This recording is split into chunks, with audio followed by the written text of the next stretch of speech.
Yamakaba Busian for Brasso say and name and Ray Cassia Yabuano at the Bremo Adom TV so no ye jemu e mamutibi ye fanasie enfama Harvard's body spray and say no any time in chabo e my hwehwam and no be bon sa ho medikaka na so ni dan ni hwewa e ni ma mienu say ohun ka no enye ana say eye papa even so leaf tomato paste omo so boye e ma yetumi dikase bono abremo don hwere ba ko e de ni mu nsem a ye de bremo de edi mu akoti ni bi ni ene na oman mra se we fi appointment committee onu nu mpanyifo ana na ekufu ado apa won so me asoafo no nim na ensem opie hono na mu ode hu asafomafo wose aban dan a yetai etonma aban nyumayefo no yenja yesanse enye ade a eboa saranso na IMF isa wosudi agana ene won di ye no wose yenunum kakra sanse emu nsem no emu ewem kakra opanyi bako a ono so operate the bresa soafo wose cocaine won nsem bia de ball no enye nokre yeda ni temu o mentifi afemu a bunkurugu senior high school womu dan a womu demu no nkoda no mienu biada empa baako so a eya rehosem yebehwe apomdin yebehwe edwedie na ahwe agokansie nso edi aka ho nsem yi ni nsem waka ne n'enyum yabo ano se nkase a de bam di o chame kojo amoako dapa yeda ho aba yeba nsem yebesane mu nyina edi egumo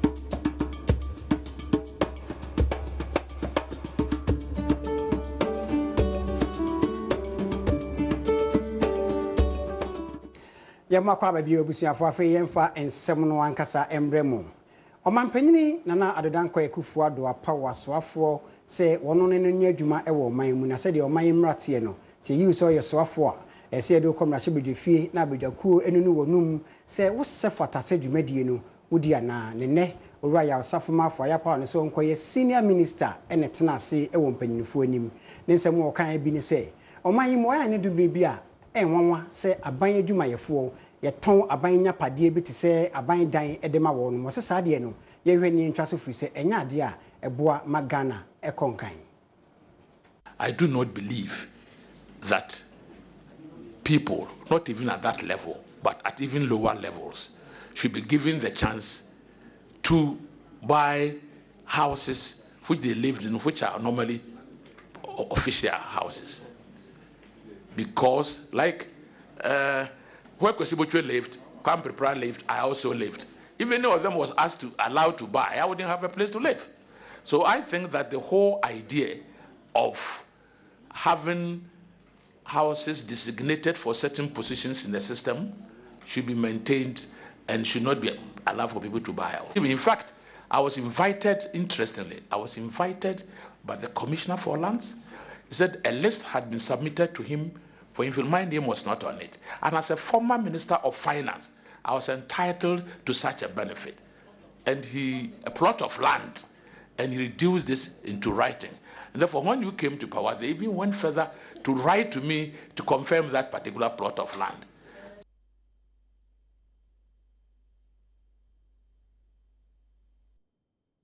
That's why we're vetting some so no right asafomafo esanso to aso say omanyimu e wa hwede so nko a eni amanfofo edi nsawoso a etimi boa yen na wo hwe amansan fekuo no fo no bo aman besia IMF a one ne Ghana ekonsawoso die bi o NDC aban na bress no ogidi yie se enema ekomu no ebehia se ye mu nsachire no so ochire mu vetting committee no ase. When you talk about economic sectors, it includes the Ministry of, let's say, Lands and Natural Resources. One of the major hindrances to business in Ghana is land acquisition. In fact, the method is so complicated that sometimes when you look at it, and many of you have had experience, you don't understand. To really make the environment business friendly, you've got to look again at a land acquisition system in this country. And as a senior minister coordinating these economic ministries, that will be one of my focus. Because people come ready to invest, and some of them are put off because of people selling land to them, 2, 3, multiple sale of the same land, that kind of thing. Sometimes it is embarrassing. Some of these probably look small, but they are complicated. Rent system in this country. Now, there's nowhere in the world where you pay rent advance 2 years. There's nowhere in the world. If you go to Germany, by law, you can't take caution more than 3 months. In our part of the world, people can take 2 years. When there was a problem in Cote d'Ivoire, as Mr. Fan, people wanted to relocate from Cote d'Ivoire to Ghana. I was involved. They were put off by the rent advance. Because if he's going to get a premises for $5,000 and he's to pay for 2 years advance, 5 times 12, 60,000 times 2, 120,000. That is, you are taking off his working capital. And therefore, these are some of the things which may not look too obvious, harmful to the economy, but it is harmful to the economy. Many of them were not prepared to borrow additionally to rent houses in Accra, and therefore they moved to other places. Alright, Osafuma for Nakasafa or my kwan faswa, a high dine sika, if you have 4 years home and do no one did this or mubusi, it will feel you. Now said ye bay juma any yashe. Now a no chino in a man before prince, so also see do a show opinion or Nashabe, if you need to come on Busano say. Eja, Nebinum say Ubohum, a bra woko committee when him nea pana and some more the two in a man before enemy. Oh, send me who say, and go for being tea. And another appointment nasi. Then so metimi achire chirem. No am yiri se entiase aye adwuma. So we tie radio ne social media na nkofo try to equate it to prime minister money are there eni mrabobura nkofo pintiase. Prime minister bia o kwan se o ye appointment. Senior minister we ni kwan se o be ye appointment. Nti we no together na wankasa won timra nasi. Se me parliament ni makobida committee ma service bida and vetting se ma yibida we ni third time of being vetted and you know dey na ehu asem bi anim oh obi enka mu nokure no nkyerɛkyerɛ ne emem so what I say easy to defend nokure so we din kontompo na afi so we din kontompo na defend na o kan se ma eye true we be kan 10 times we be kan the same thing. We will say, we will qua. Now they be trying to one employee will be. I want your interview panel. Nearby, say, Begino. So we'll be on good and moon cost.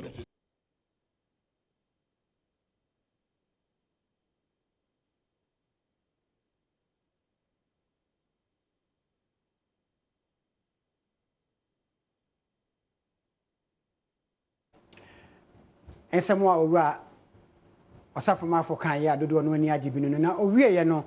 A idea vet no egusu a echo one will be a owura Ken Oforiata as Abre Yapa and so by your mind so for very sikasem and to your own sem so some no say when Rashibi if your idea vetting committee no gusu a one no penny yanum. Yanko ti owura Ken Oforiata the any no so kobi ewa bedifio. A huge attempt to fulfill those promises in the first budget that the president submits. That's one.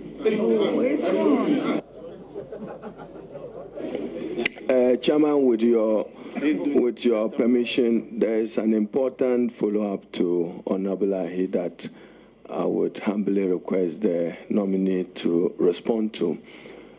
Personal philosophy, we admire and respect that people should make income and have access to that income. Having been trained in America, I'm told that in America 2 things are certain, death and taxation. Don't you agree that those individuals must be responsible citizens, which will include payment of taxation to the state? Thank you very much, Mr. Chairman. Actually, I was not alluding that taxes should not be paid. I was talking about what someone might call excess taxes and somebody might call needed taxes. And I'm feeling that if one respects the citizen, we should be able to give the citizen as much of the money that he sweats for to deploy in a way that expands the economy. Thank you. Thank you, Mr. Chairman. Congratulations, Honorable Minister Designate. I want to ask about these internal auditors. In most cases, when the Auditor General's report comes out, we realize that there are a lot of frauds in there. Meanwhile, we have auditors, internal auditors who are being paid. So what measures are you going to put in place such that such internal auditors, when issues of that nature happens, and they are wrought in the departments and agencies and the ministries, we look at for their opinions and look for the punitive actions that will be meted out to them, since they are being paid from the public purse. Thank you very much, Mr. Chairman. I think the protection of the public purse is key to how we can reboot this economy. The internal auditors are mostly reassigned from Comptroller General's office, and I suspect that they stay there too long and that they then get conflicted in the work they do.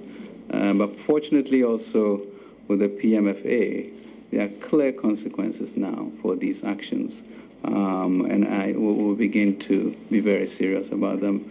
Urakeno for Riata and our Gusu Ayen Numum Rashabedefi, no, na all pray the bray say or mine so afwa, or behay in Sikasem, Honsem Swo. Now, Abedefi, why I brought on Quam, Jimu, Ewo, Ura, or Safama for the annual union, a man about 4 prince who see you triben, Mamma Yarrigan and to Chincomo, no penny as a more kind say. As why I be me be no quasem near be home here. Now, the only here bakwa or no jitum any senior ministry no, Womienti and Samoa or Kafa. You see, the issues that we keep raising about the senior minister thing is precisely the confusion that you saw in the various efforts to explain, because he's simply a minister of state. It's as simple as that. And all we want him to agree to is that he is just a minister of state, like any other minister of state who will appear before us, because our constitution doesn't provide for one to be higher than the other, apart from deputy ministers. When it comes to ministers, they are all equal.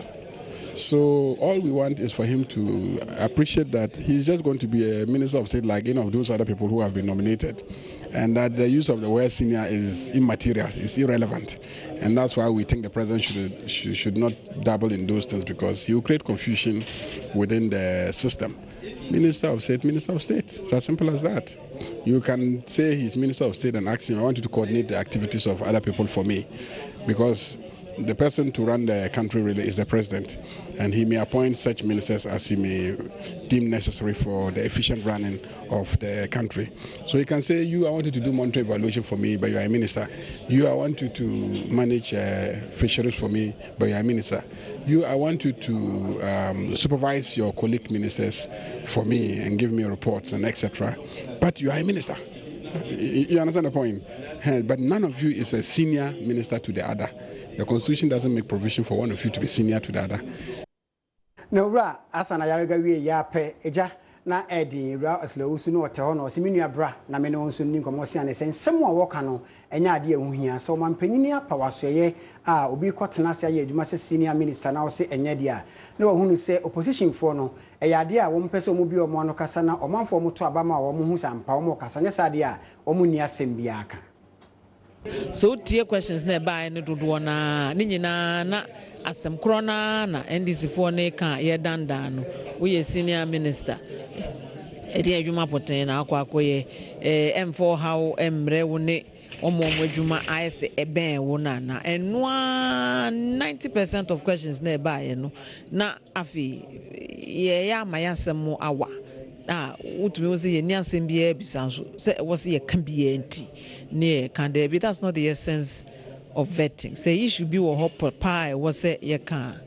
Yabeka, Nasa Bibian soon knew why. Who say Biba, Omunche, no muko, because as some potent be anywhere, baby sound. But I'm so no so I didn't share vetting Nasintina as an idiano. A man for ye eager say almost better say yes, a few way dear, ye baby ye be bitching, be a you who be there. So at the end of the day, as some crona and nipana do duana ebisa, untina a ye. Say a bo fa condodo, bibi potin aye pe etie onka ho asɛm ti a yo ene wo vet no ase no enipa enan na ne yehwe ne mu sɛ yebenu ne wonanum owura safomafo owura Albert Kandapa Ken Oforiata na afi Dominic Nitiwu na bra edu Ken Oforiata so a onunu nenum a ɔka ne nsɛm wiye no yɛtwebɛn opanyini ba ko no so ne Albert Kandapa tie nsɛm a odan odi ewa abedwafie obi and water bodies to enhance national security. Thank you.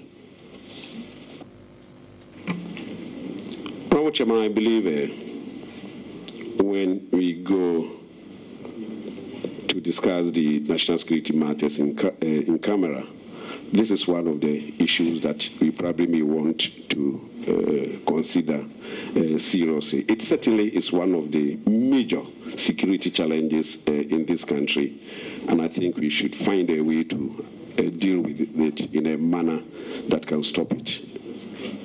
I think the way we're going, we'll ask one more question. We close the public session and go into a closed session. Then all other questions relating to security will be asked. So please hold your fire. Just one more question because it's related to a petition that has been put before us from the public. So I'll give him the opportunity to respond to that, and then we'll go into a closed session. Yes. Honorable Kandapa, a member of the public has put a petition before us, and two issues are raised. One, that when you were Minister for Defense, when you are so far and you know Munum Nasenton to Bomoa, one in another Danko Kufuado, Ebeye Ejuma.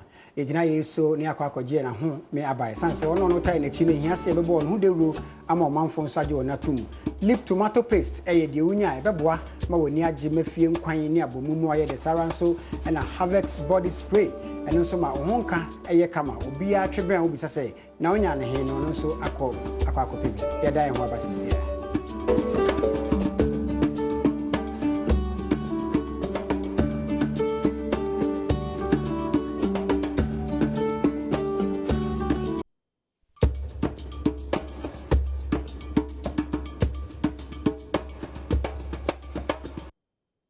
yama mo akwaba na afi ni aka ne mfanto amoso ye de ne kyeremu akunfi e won finfi mantemu a so nyame anyado mo ameka assembly members ho akoma anhwe ye assembly no entumi ntenase ne adwuma bi won asem ne sen wo so wo ye meeting na to adwene ahwe kwa befa so beboa ma mpuntu akoso wo ho a macho men fo ena ewura ho yi na ogidi ye se ne ekoso no be ha adwene ntim panyimfo mrem ne sa de a assembly meeting pa no nya de a wonum be ye bio Wona watu abama wonum so ye assembly members we konfi mensi mu mfinfi mantemu abakoko sei anhwa e free na ekoi wonum nko assembly meetings bio na ne nam so nti a wo se won committee bio no ne sei wonti won ho ase se assembly eye meeting na matwefuo abaho ababe sei meeting na wo ye no a ebi mu kureti anye ya ka matwefuo yi ebro wonum won sentwefo nhyiemu a oye yase no assembly member wogina de ma omanfo a owo Otabanadze electoral area owura Raymond Ama ena ogina wonanem ekasaye ochemu say na nsenyara ena presiding member oho eto nsafre wonum se womra na wonye meeting na meeting no ase ena matwefo bi ba ho a wonu be say meeting no 15 point time akunfi ye digimedi bia o sentini ne de ye kwa na wotata what time in that time that time I am before Fry Union, our work with our friend. I told Kujo honorable. I must be honorable. Papa said the ally of the assembly are acting in the own community. Although when assembly meeting, an assembly member, no, you're able to meet. Papa near corporate what that time. They won't say me in the and that I can there. Kete community way inga otwetwa yeti fi the work movie eba nta won say na oya council of state nomination na ya kwakye no wo akunfi no omado na na oya asefim oya eni time because ye nim that kodo kakra the akunfi inti the minti ye catch the Ghana man na the akunfi assembly members no yes ye ndi ye ni dwumedi bia wo esache no ye ko ma ina anhwe ne ye ya mo baba e be Ghana ha no be enko desache inde imu twom yemfre konfi ewo mfinfini mantemu ne efe ne nchimu asante mantemu ekopiem ewo boase bes na wotwe miensani ene to dwa so manfo mo new ba ko yeden bronu bia wo ho obi akwa feeling na atase menam so nti nsu ata ho ma oni fiefie nyina asɛn adom kase boy ye hu remu ama mpanyinfo tenka no atodwa se wakwa ye hoye ama efiwura no ma wode moye ama Adom TV. So manfo bekaye abe na wotwe ensani na Adom kase kopie mu oboase bronu bia ye fe no new ba kwede na wono a wote wono kire se ewura bia obi efiase efele se eye no de nti ama nsuo aba betae ho a wona dan no on stores na nsuo agiafo a wontumi enkomu yema Adom kase fato ye ho so se ye betim ni ahwe kwa ye befa so se de be ya ye betumi asisa ohaw ni nyinara no wona won fie wo ho a wadan ese no efa Adom kase so toto sira aban mu mpanyifo se wontu ho anamo emfama wonum semeka sei enhyiemu assembly member wo Oboase Kunka electoral area ene efiewura nom eyeye me kopie kane Oboase DCE kosi ofori adwuma boadi enim ma urban roads for ebe mu no nti amasisi ade wono otu ho anamo odi kan a ensuo no atwe free bebiana etai no enam yesu nti Adom kase akoni ba koyedi ene omanfo wo akodi nkomo mo ma kire wonanigye ewo anamo a Adom kase tuye ne mpanyinfo a wonde won hogi mu no wonso etu amasisi ade ye etwaye na ndure nyankopon di ye ho afofie ewia no ensuo no ebieye ama ensuo ni nyina no anam ne tumi so bieye ma ensuo ni nyina akọ na momakoye na ase hofo afa beebi ne nsuo ni yiri kọ mu fie ama binom kura no ma asese na sisi abra nsuo ye free we de be kan se empenimfo na enam media force ebo hu dewuro ma wo mu nyina begina se wo mu hwe aboa ma nsuo no efiri ho no mo mu ntumu nda wo mu nkoso na wo mu nya de wo se wo mu yese de be ya nsuo no ensan so mba metai ho bi mu Adom TV yadamase se mabeboa ama nsuo ya na eko yedan ana ebu yedan agu mabeboa ama nsuo no sesi a eko enti yadamase bebre enti sesi ano de aka ne se moba wadre no masa aboa aka ama president aso ate ese obema nsuo no betwa kwanum no wase covet kese na nsuo no entum me ha ebiem fi se nsuo no ba bia yedan ne sie no ne ba bia nsuo no wo no emunu wa enti asramo dan nsuo mu sa se nsuo no betua yira aba ba bia yedan no no aba ha ye se yedan ni nyina mu ayenteche a se afa na ye kwa akote enteche nu e ba wo dan mu nyina ayenteche dan no paja ne paja ma no ko so kan za dia ka dan no kwa ka bu agu. We like to take this opportunity to express our greatest appreciation to Adom TV for the watchdog role that they have been playing in the community, especially the water, which for some months now has been worrying us. We at a new Bakuyadin at of Oboase.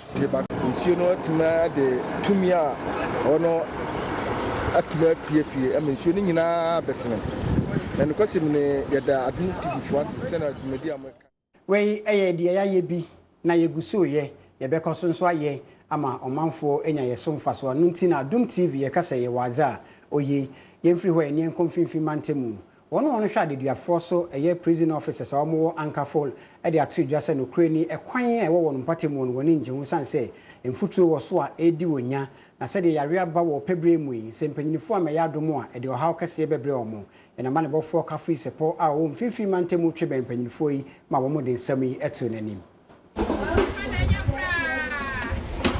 cars no wo fa kwan dra nyana yate kwatase han ye hu amandi bebre onam de nyempom titiri mo fama yekuta wona ye ewe mu nyina kata ye dem na ade nyina waye mfutu ntum we dem do na dwa oba be se ho machi na ma sole na me bunsu gu kwan mu dama so still onam de kwan na nje ntino ama ma ye nya hoto wa ha ye be sra pa na mo wanya yamboa ankasa This man can not photo but since I was there, I want to do some transfer again. Now, so you hear what they ask. What did you say? We say, from another boy.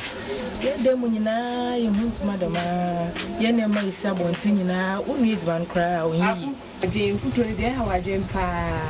Dan kan e boa e ho adwen menima me pamade me pami na e futuro nko nkofo bede omo nyoma kwa e munye omo ye me customers ye omo gwe omo ina omo se futuro ne ha o maje oba o fie djuma o dwere wo fie oba be du hanom se na ho ina ye futuro pasanti e strong on for quota member good mine. Yaza, or number me drivers on the Java some catcher assembly, no good, another was to be good, some catcher. Okay, Mamma walk a come walk on a washer on my mind.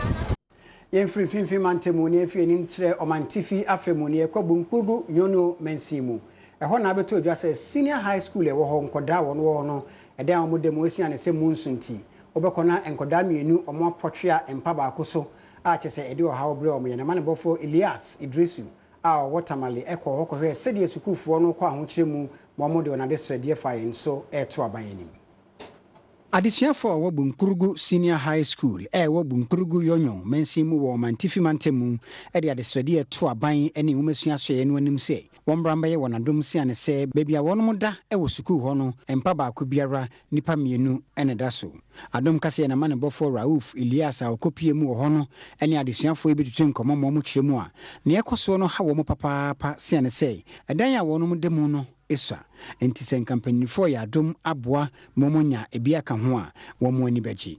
We find it difficult to live in our dormitories, especially in the nights. When it comes to prep over like this, we always be congested. We are always congested in the dormitory. We are sleeping two per bed, top and down. Top we are two, down we are two, and bed buys they are disturbing us a lot. And where we are staying to, the place is not all that okay. The place is too. The dormitories are too old. If they could have changed us new dormitories, so that we'll sleep one and be comfortable, or we'll be sleeping the way we want. Assistant School Prefect Yaya Osman Echemua edumre bia esiane se sukuu nkwada no etumi dɔso no nti eya na ebinum mpo eda fam a wo munyampa ennaso. Bunkurugu Senior High School is facing a lot of challenges concerning infrastructural development. To come to the dormitory side, for example, when you come in the dormitory, the beds are overcrowded. Not even the overcrowded as a problem, but we are sleeping two on a bed. And we always find it difficult when an emergency case happens in the dormitory. Last time, for instance, there was a case in one of the dormitories. A lice was having a problem. When the room nearly turned into this smoke, everybody was rushing out. But how to rush out was a problem because the place is congested.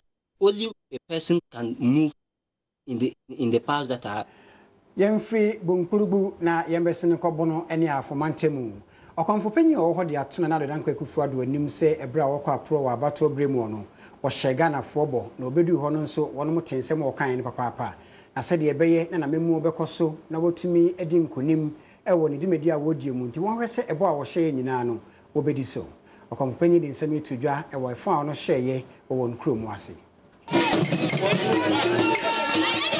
Nananamo ahemfo ne omanfo a wonu bredi number 1 wo nkransa mensim obra afomantemu ya amane de ahye wonu fa wato din krufie afashekese na dwumadie no ase no nana ankomako agei a wono no ye konfopanyin a wobu no afomantemu de to na akufu ado anim se ebo a wo hye wo campaign bremu nyina no omomodin ase obetumi edi sa abɔhye ne so wasi Free Senior High School, one village, one dam. Any teacher training for allowance, I was so the Bema woman, Omiano, Nina, so to me, yepe, a baby, a quankasi, Eddie Amana Memu. Nana say, Sabayman and Nico, a queerfo, any a woman, Siahua, a yadia bebuama Ghana, Eddie ye, na de Shienso, Ajina Memuno, Atum. Abama, the Bosha, or sister, and son or more to a body a man. One district, one factory. Yes, Rana. Omanumra. Na eye akuafo so omomodi as obepejo. Isa say drew baby na Ghana akuafo no na emu asemo edi na eya kakra na eya iprebu. Enti on fa na ni hwewo. Na school semo no so so. Omanu ntimi ye. Titiro nkranke toa pa no omomodi ase akura bia se obebo modi na nkranke toa pa no school be a duro. If he says I didn't know for us Yentama and a year, which I see a Bruce Yentaman when it's in your cocoa. School some no, or man in Timana mine. What media no asieno. Kwaje krom obosonfo nana kojo ajayi e de adesede to nana danko akufo ado anim te won hwese nkranza mansim na hyebudwa no be mo beto aba wo sense asambe elections e bia nkoso wo honenti ama impuntuo pa de abo no esrega na ba sa adekra ewumti a yeni assembly dana ba na boy na yeso yenya assembly se oto na se usaba ko eniwa oto wa wu sele opposite am se na waka frakakra ne do so eye apomde ho nsema ne de bremo ne yeka mo se heaven black mosquito spray ena wono tai na chi no kwasem ne onya bi afie ntuntum ne mo a mo hawo nyina no wono mbedwane masomduaba ewi ane ye koda Sibre company limited wono so de sahat aba eno so beboa mo wodie yetwen ho aba ne de apomde ho nsem no abrem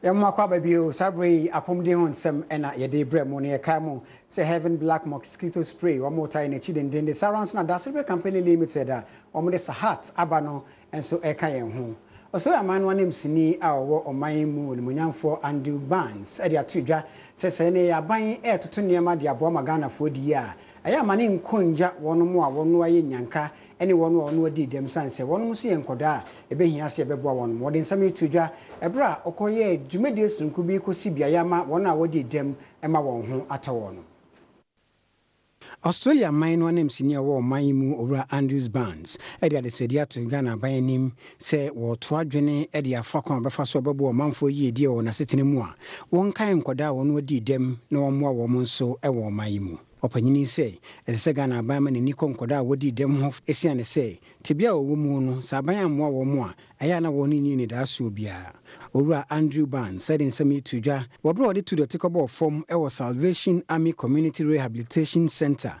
e wo begro se won si modern therapy center na won san so emfri boho ase ema wonum urge the new government not to forget the poor and the vulnerable and to put in place the economic settings for inclusive growth and to pass the necessary legislative instruments that Raymond mentioned in his speech that will provide funding for this important sector. Ura Raymond Bedu our administrator our Begro Rehabilitation Center edina siema opanyini ene osra ban say won hwese Disability Act no obehwem na bebia sefata so de boa wonom no waboa wom.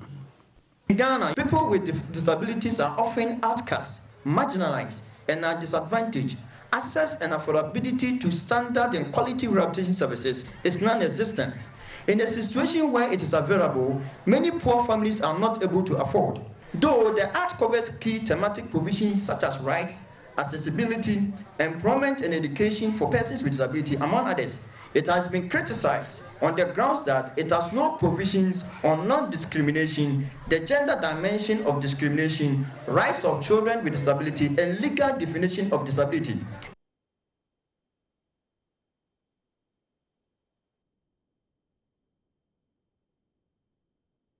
We pomdin semwa yede ebremo ne eto aso de abremo no ye dwodie mu nsem Transbank airtime nechi Royal Lighting Investment Fund so eka ho afei out insecticide spray and afei won kwaye no eno so eboa mamoa ejae wonne e boni wo fie de wi a na Makari Royal Fund so aba betation ye twa ho abaye ba e de dwodie mu nsem ebebremo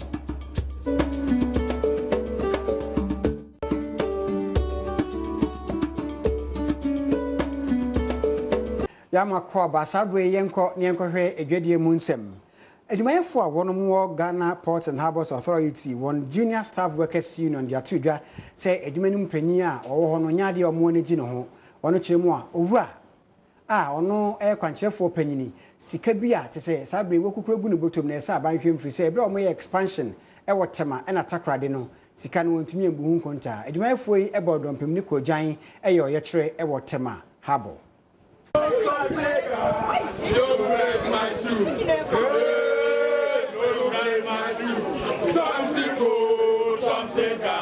Wana Adom Junior Staff Union ewo Ghana Port and Harbours Authority gapo amu ede adesade to abayenim say wonfrase enye nhwehwemu emfanfa owura Richard Anamu a ono no ye kwanchefo panyini a odaga po adwuma no ano ho Junior Staff Union fo echiremu a wode waso atoto fom ahwehwe nieme mu hu say adwuma wono ye wotema ene takrade a efa port expansion ho no empanyinifo yi ama oman Ghana ahwe sika papaapa wonsentwefo nhyiemu a wono ye yase no owura keku amokwasi amuzua a wono no ye trefo ede ma tema Junior Staff Union no ene kasama ekuoma no Russia America cry from 2012 to 2016 GPH nipa ye form no kakre bi they are less than 380 people, but after the election ABC January in nipa ye form it is over 1,000 contracts, one sign contracts and the contract back Baba sign 45 years contract water container way. These are the things that you present immediately the president to intervene on calling off. You should take Anamu out of the port, because if Anamu continue to remain in the port, they are almost succeeding in achieving the we are going to pay huge judgment debts, because in Yoma PIA, whoever will take over say about reversing your manner, the company is going to pay judgment debt. And we can assure GPHA alone can develop Ghana. Oto aso say emna kwan biara yese wono faso ne opanyini di nkomo no wono no afaso nanso o mane ememu na ho ema wonom eno pa ho a edan bi nso agapo afo siye no opanyini di amane ba ode ho no aye movie house ano nso wonom enti ase. Residents of the Director General no yeah purposely for the Director General, but from 2012 till a day after the declaration of the results of the election 2016 general election the Director General Neba and our occupiers our premises so or they shooting the movie or turning or I studio sign your money in a cost and I actually say as union, so we are not in favor of it, and I say public and so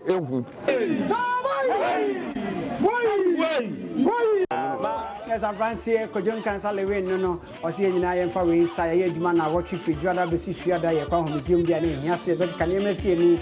Let me be to me, because Hana Cassia boy, no the Bremo, and no, the AC, a Camo said, you know, could a moment and the Bremo, a lip tomato paste. When you do fear and cranberry saranso and a stew no, a bayer kama. You are never far harvest body spray. Am I white him? Party Abaco Red Nabaco engagement. Sorry, Fedigo will be angling to say we a champion. Maybe your champion Kojo, Amuakon, Dakwa, and then Menamedeka Sebo Bremo. My director, Sarah Opare, Aja Rukatu, Ebon Homo, the camera, Abrantia Mofibia, or Sikodo, Yamame, Mufankofia, sorry, the Siadenam Debeco, Sarah and so Anna Alexa can you see any sound. Yamisha will make up for me na Moncoso. Yamia do my daughter, the San Moshi, and the Cassiabo, Abia, Monitia, Adishia.